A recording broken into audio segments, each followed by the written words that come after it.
So Boeing and Airbus are in a fierce battle to see who can sell more airplanes. But they're also fighting another battle, a battle to see who can show the world that their aircraft are safer. And in this battle, Airbus is winning. Why does Boeing keep losing the safety battle? I'll tell you. Welcome to my channel. Well, it's not a secret that both Boeing and Airbus produce great aircraft. They have some of the best engineers in the world working for them. They both have hundreds of billions of dollars in the bank to invest in research and development and state-of-the-art technology. So why does it seem like Airbus always comes out ahead when it comes to safety? Why do customers consistently rank Airbus above Boeing? Why do airlines prefer to buy from Airbus when given a choice? And why does Boeing seem so eager to pay for an Airbus study but not the other way around? Now, let's take a step back and look at the history of these two companies. The first thing we need to understand is where each company comes from, because that has a huge impact on how each one operates today. Let's start with Airbus. Airbus was founded by 5 French aerospace companies in 1970. It was created because France wanted a competitor to Boeing and McDonnell Douglas. The new company would design, develop and manufacture an aircraft that could compete with the Boeing 747. This meant that Airbus would have to be a very lean organization. There could be no layers of management. Everybody had to work hard and make decisions fast. In order for the company to survive, its aircraft needed to be better than its competition. This attitude still remains in the company today. On the other hand, Boeing started off much differently. It was founded by Bill Boeing in Seattle in 1916. The company produced 1 plane a year in a hangar on the outskirts of town. The planes were made from wood and covered in fabric. Boeing was a very slow starter. Its first airplane wasn't sold until 1924, 7 years after the company was founded. And Boeing didn't become profitable until 1930. The original company only had 100 employees. It grew slowly over the years, but never at a rapid pace. If anything, Boeing's early history shows us that the company can afford to be complacent. Its survival was never threatened, and it didn't need to grow quickly to stay relevant. This attitude still remains within the company today. The next thing you should know about these companies is that they operate in completely different ways. Now, if you've ever shopped for a suit at a department store, you've probably heard the terms ready to wear or off the rack versus made to measure.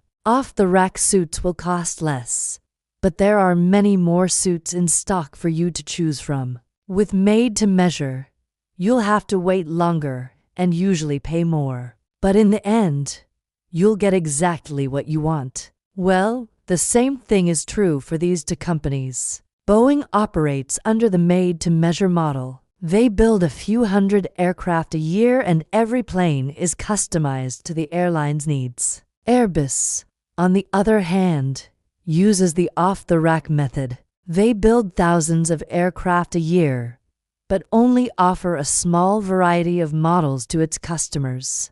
On the surface, Boeing's approach seems like a better strategy. After all, who wouldn't want a custom-made suit? But here's the problem.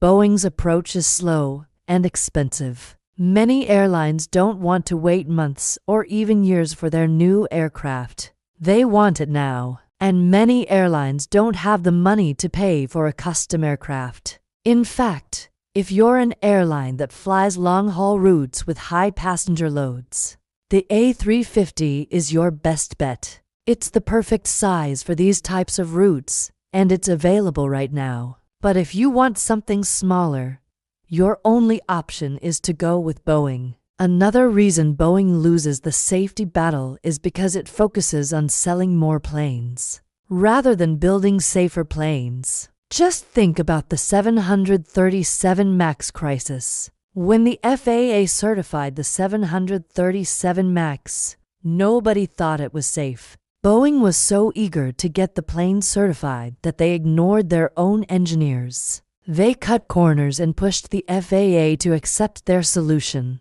Then when the plane crashed twice, Boeing tried to cover up their mistake instead of taking responsibility. This lack of integrity resulted in the grounding of the entire fleet and the death of 346 people. Do you think Boeing has learned from this experience? Well, maybe, but this is the type of mentality that permeates throughout the entire company. Remember, Boeing's priority is to sell as many planes as possible. In fact, this is the only way Boeing makes money. Everything else is a necessary evil. Airbus, on the other hand, is a very different story.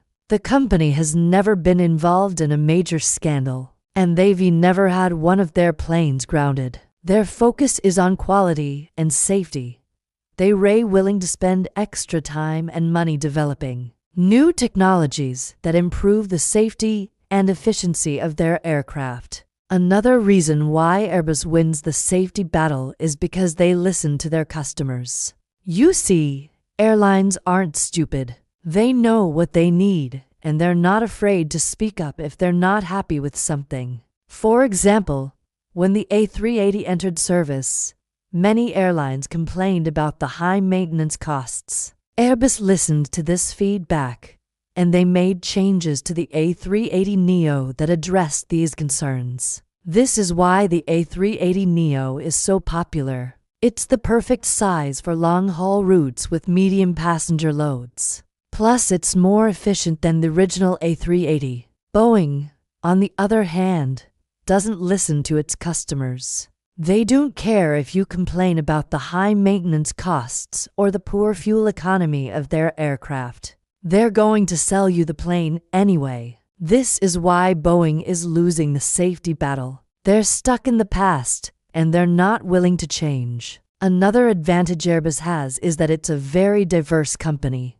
It's involved in many different industries, including aerospace, defense, and helicopters. This means that the company isn't reliant on a single product or a single customer. If Airbus loses a big order from an airline, it's not a big deal. They can just focus on growing their other businesses. Boeing, on the other hand, is much more vulnerable. The majority of their revenue comes from the commercial aircraft business. And if they lose a big order from an airline, it can be devastating. This happened during the 2008 recession when demand for air travel dropped. Boeing was forced to lay off thousands of workers and cancel orders for parts and services. Now, if you're an employee at Boeing, would you be worried? Probably. You might start looking for a new job. What happens to Boeing's highly skilled workforce when they start looking for new jobs? That's right. Boeing loses the battle for talent. Airbus, on the other hand, doesn't have this problem. Their employees are loyal and committed to the company. This is why Airbus is able to develop innovative new technologies that improve the safety and efficiency of their aircraft. If you want to know more about the mistakes Boeing is making, stay tuned for our upcoming video on the 777X. We'll be discussing the many reasons why the 777X is a failure. Thanks for watching. Have a great day.